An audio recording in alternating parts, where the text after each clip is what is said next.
ಪೊಲೀಸರು ಬಂಧಿಸಿದ್ರೆ ಅದಕ್ಕೂ ಸರ್ಕಾರಕ್ಕೂ ಏನು ಸಂಬಂಧ? ಹಳೆಯ ಕೇಸ್ ಇದೆ ಅಂತ ಬಂಧನ ಮಾಡಿದ್ದಾರೆ. ಕಾನೂನಾತ್ಮಕವಾಗಿ ಬಗೆಹರಿಸಿಕೊಳ್ಳೋದು ಒಳ್ಳೆಯದು. ಈ ಮಾತುಗಳನ್ನು ಸತೀಶ್ ಜಾರಕಿಹೊಳಿ ಹೇಳ್ತಾ ಇದ್ದಾರೆ. ಶ್ರೀಕಾಂತ್ ಪೂಜಾರಿ ಬಂಧನದ ವಿಚಾರಕ್ಕೆ ಸಂಬಂಧಪಟ್ಟಂತೆ ಸಚಿವ ಸತೀಶ್ ಜಾರಕಿಹೊಳಿ ಪ್ರತಿಕ್ರಿಯೆಯನ್ನು ಕೊಟ್ಟಿದ್ದಾರೆ. ಎಲ್ಲರನ್ನ ಬಂಧಿಸಿ ಅಂದ್ರೆ ಹೇಗೆ ಬಂಧನ ಮಾಡಲಿಕ್ಕೆ ಸಾಧ್ಯವಾಗುತ್ತೆ ಅನ್ನೋದನ್ನು ಕೂಡ ಪ್ರಶ್ನೆ ಮಾಡಿದ್ದಾರೆ.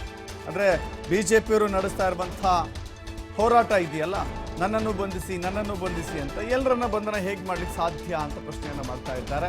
ಯಾರ ಮೇಲೆ ಕೇಸ್ ಇದೆಯೋ ಅವರನ್ನ ಮಾತ್ರ ಬಂಧನ ಮಾಡ್ತಾರೆ, ಅದನ್ನ ರಾಜಕೀಯ ಮಾಡುವಂತ ಅವಶ್ಯಕತೆ ಇಲ್ಲ ಅಂತ ಹೇಳಿ ಸಚಿವ ಸತೀಶ್ ಜಾರಕಿಹೊಳಿ ಸ್ಪಷ್ಟನೆಯನ್ನ ಕೊಟ್ಟಿದ್ದಾರೆ.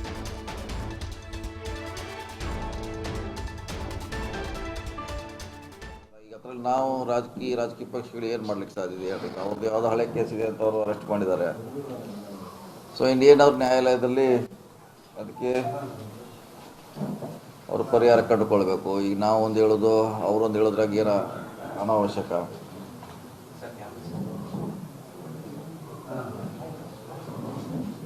ಇದನ್ನು ಅಷ್ಟೇ ಗೊಂದಲ ಮಾಡೋದು ಏನು ಅವಶ್ಯಕತೆ ಇಲ್ಲ. ಕಾನೂನು ರೀತಿ ಹೋರಾಟ ಮಾಡೋದು ಬೆಟರ್.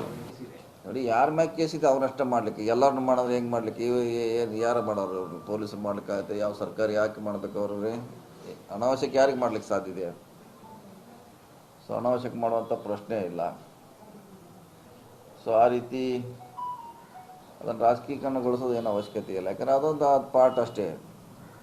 ಅದು ಆ ಪಾರ್ಟಿಗೆ ಅವ್ನು ಬಿಟ್ಟರೆ ಅದೇನಿದ್ರು ನ್ಯಾಯಾಲಯಕ್ಕೆ ಹೋಗ್ಬೇಕು. ಏನು ಮಾಡೋರು? ಕೇಸ್ ಹಾಕಿದ್ದಾರೆ ಪೊಲೀಸರು.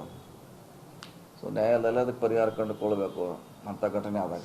ಪೊಲೀಸರಿಗೆ ಸಂಬಂಧಪಟ್ಟ ವಿಚಾರ. ಈಗ ಅದರಲ್ಲಿ ನಾವು ರಾಜಕೀಯ ಪಕ್ಷಗಳು ಏನು ಮಾಡ್ಲಿಕ್ಕೆ ಸಾಧ್ಯ ಇದೆ ಹೇಳಿ? ಅವ್ರದ್ದು ಯಾವುದೋ ಹಳೆ ಕೇಸ್ ಇದೆ ಅಂತ ಅವರು ಅರೆಸ್ಟ್ ಮಾಡಿದ್ದಾರೆ. ಸೊ ಇನ್ನೇನವ್ರ ನ್ಯಾಯಾಲಯದಲ್ಲಿ ಅದಕ್ಕೆ ಅವರು ಪರಿಹಾರ ಕಂಡುಕೊಳ್ಬೇಕು. ಈಗ ನಾವು ಒಂದು ಹೇಳೋದು ಅವರೊಂದು ಹೇಳೋದ್ರಾಗ ಏನೋ ಅನಾವಶ್ಯಕ.